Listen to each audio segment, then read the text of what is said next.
Hello बच्चों, कैसे हो आप सब। उम्मीद करती हूँ आप सब बिल्कुल अच्छे हो गए और अपनी पढ़ाई में व्यस्त हो गए। तो कल हमने क्या पढ़ा था, ये क्लास 10th चैप्टर 6 जैव प्रक्रम हम पढ़ रहे हैं। ठीक है, कल हमने आपको पढ़ा दिया था जैव प्रक्रम के बारे में। मैंने पूरा आपको पढ़ा दिया था डिटेल में। आप अगर नहीं देखे हो तो कल जाके पुरानी वीडियो देख के आना, उसमें मैंने पूरा डिटेल में पढ़ा दिया। अब हम आगे आज कंटिन्यू करने वाले हैं पोषण। पोषण क्या होता है, भोजन ग्रहण करने से लेकर के पाचन, ग्रहण करने से पाचन, अवशोषण, कोशिकाओं तक परिवहन। अब भोजन क्या होता है, अब ये जितना भी ऊर्जा उत्पादन में इनका उपयोग, स्वांगीकरण, ये जितने भी प्रोसेस हैं भोजन ग्रहण करने से लेकर के आपके खाने को पचने तक, पचाने तक जो भी क्रियाएं होती है वो सब किस में आती है, पोषण में आती हैं। ठीक है, पोषण क्या होता है, पहले हम क्या करते हैं, जैसे अभी आप क्या कर रहे हो, अभी आप यहाँ पे बैठ के पढ़ रहे हो अपने बिस्तर पे, चेयर पे, कहीं भी बैठ के। तो आप क्या करें, इसके पहले आपने खाना खाया होगा, तो आप खाना खा के, आपकी मम्मा ने खाना बनाया होगा, आपने खाना खाया होगा।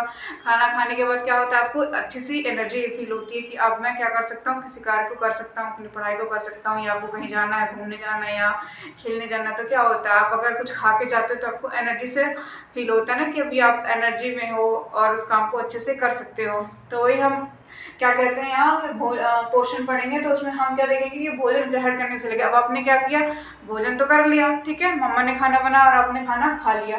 अब खाना खाने के कुछ देर बाद क्या होगा, पाचन की क्रिया शुरू होगी, पाचन होगा। पाचन में क्या होगा, फिर पाचन के बाद अवशोषण होगा। ठीक है, जो हमने खाया था वो पचेगा, जो हम क्या खाए, दाल चावल सब्जी रोटी जो भी खाए, आप नॉन वेज हो या वेज हो, आपने जो भी खाया हो, तो उसमें क्या, आप दाल चावल, नॉर्मली हम डेली क्या खाते हैं, दाल चावल सब्जी रोटी खाते हैं। तो दाल में क्या होता है, प्रोटीन होता है, और उसके बाद और हम चावल रोटी खाते हैं, उसमें क्या होता है, कार्बोहाइड्रेट होता है।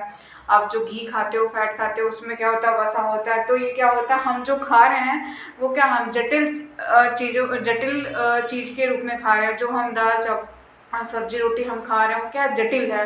ठीक है, हमारा शरीर ऐसे उसको ऑब्जर्व नहीं कर सकता, उसको तोड़ेगा छोटे छोटे चीज़ों में। जैसे हम जो दाल खाए वो प्रोटीन लिए, अब वो क्या करेगा, हमारा शरीर प्रोटीन नहीं ले सकता, वो कैसे लेगा, अमीनो एसिड के रूप में लेगा उसको, दाल को तोड़ के। तो क्या करेगा, उसका अवशोषण हो गया, पाचन हो गया।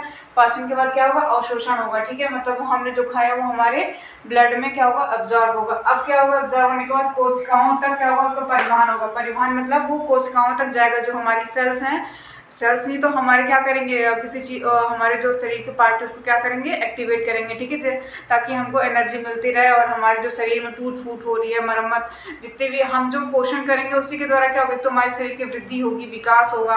आपके शरीर में जो सेल्स हैं, जो टूट फूट मची हुई है, उसको क्या करेगा, सही करेगा, है ना।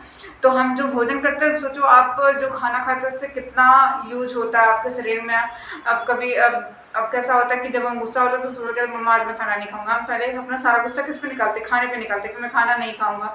आज जब आप खाना नहीं खाते तो कैसे आप लो फील करते हो, आपका मूड और ख़राब होता है। तो आप जब खाना खाओगे तो आपका मूड क्या होगा, अच्छा होगा। तो आपको भी खाने पे अपना गुस्सा नहीं निकालना, क्योंकि जब आप अपना गुस्सा खाने पे निकालोगे तो क्या होगा, आपका शरीर अच्छे से काम नहीं करेगा। आपके जो शरीर में जितनी भी हमारी वृद्धि हो रही है, विकास हो रहा है, जो हमारे शरीर में सेल्स हैं उसमें क्या होती है, हमेशा टूट फूट होती रहती है। ठीक है, तो उसके जो भी काम होता है वो हमारे खाने के द्वारा ही होता है, ये सारी चीज़ें। ठीक है, तो अब क्या हो रहा है हमारे, अब जो हमने खाया उसका क्या हो, पाचन हो गया, अवशोषण हो गया, और क्या कहाँ तक पहुंचा, सेल्स तक, हमारे कोशिकाओं तक हमारे वो पहुंच गया। अब कोशिकाओं में पहुंचने के बाद हमको क्या होगा, एनर्जी फील होने लगेगी। अब हम क्या हो रहा है, अब हम कोई भी काम करने को तैयार हैं। ठीक, अब स्वांगीकरण का मतलब क्या होता है, स्वांगीकरण वही जो मैंने आपको बताया कि जो आपने खाया, क्या दाल खाया, दाल किस में कन्वर्ट हो गया, दाल क्या था, प्रोटीन, प्रोटीन किस में जाएगा, अमीनो एसिड के रूप में हमारे शरीर में क्या होगा, अब्जॉर्ब होगा, अमीनो अम्ल के रूप में। ठीक, अब उसके बाद क्या हुआ, हमने जो चावल रोटी खाई, जो हमने चावल और रोटी खाई वो क्या हो गया, हमारा कार्बोहाइड्रेट था। ठीक है,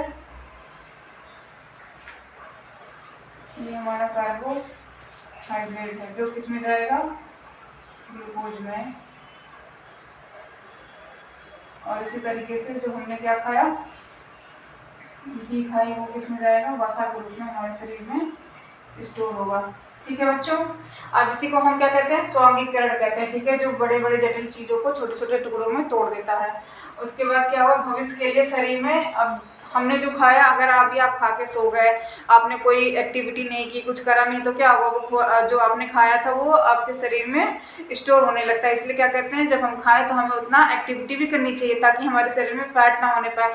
जितना ज़्यादा फैट होगा उतनी ज़्यादा आपको बीमारियाँ होने लगेंगी। तो इसलिए आपको थोड़ा बहुत फ़ोन से बाहर निकल के आपको खेलना चाहिए, कूदना चाहिए, पढ़ाई के साथ साथ थोड़ी सी एक्टिविटी भी करनी चाहिए, जिससे क्या होगा कि ऊर्जा का संचार आपके में बना रहे और ज़्यादा से ज़्यादा फैट स्टोर आपके शरीर में ना होने पाए।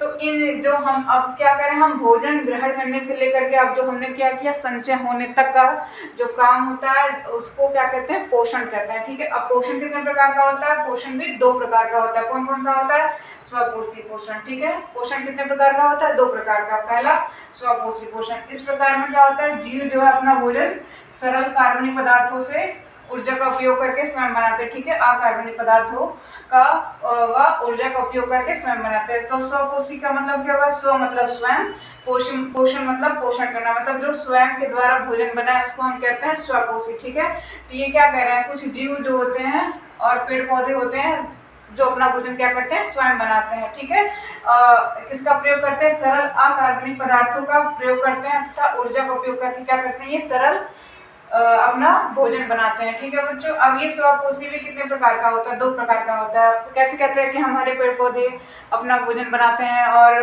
कुछ जो होते हैं कीड़े जीवाणु होते हैं वो सब अपना भोजन बनाते हैं। तो जो हरे पौधे होते हैं वो किस में आते हैं, प्रकाश संश्लेषी पोषण में आते हैं। ठीक है, तो फोटोसिंथेटिक, प्रकाश संश्लेषण का मतलब क्या हुआ, फोटोसिंथेटिक, फोटो मतलब लाइट, जो लाइट की उपस्थिति में क्या हो, अपना भोजन बनाए। दिन में क्या होता है, पेड़ पौधे अपना भोजन कब बनाते हैं, दिन में बनाते हैं। क्यों बनाते हैं, क्योंकि ये फोटोसिंथेटिक की क्रिया करते हैं। ठीक है, हम फोटोसिंथेटिक का मैं आगे आपको डिटेल में पढ़ाऊंगी कि क्या होता है। अभी आप इतना समझो कि सभी हरे पौधे ज्यादातर शैवाल और कुछ जीवाणु क्या होते हैं, पर अपना भोजन क्या करते हैं, किसकी उपस्थिति में, क्लोरोफिल की उपस्थिति में तथा सूर्य का प्रकाश और सरल अकार्बनिक पदार्थ कार्बन डाइऑक्साइड जल का उपयोग करके अपना भोजन लेते हैं। कैसे कि हरे पेड़ पौधे जो होते हैं वो क्या करते हैं, पहले क्या लेते हैं, सूर्य का प्रकाश लेते हैं और क्या लेते हैं, वातावरण से कार्बन डाइऑक्साइड लेते हैं और जड़ों से क्या लेते हैं, जल लेते हैं। ठीक है, ये सारी चीज़ों को मिला करके वो क्या बनाते हैं, अपना भोजन। तो पौधों का भोजन क्या होता है, कार्बोहाइड्रेट। ठीक है, ये बनाते हैं अपना भोजन।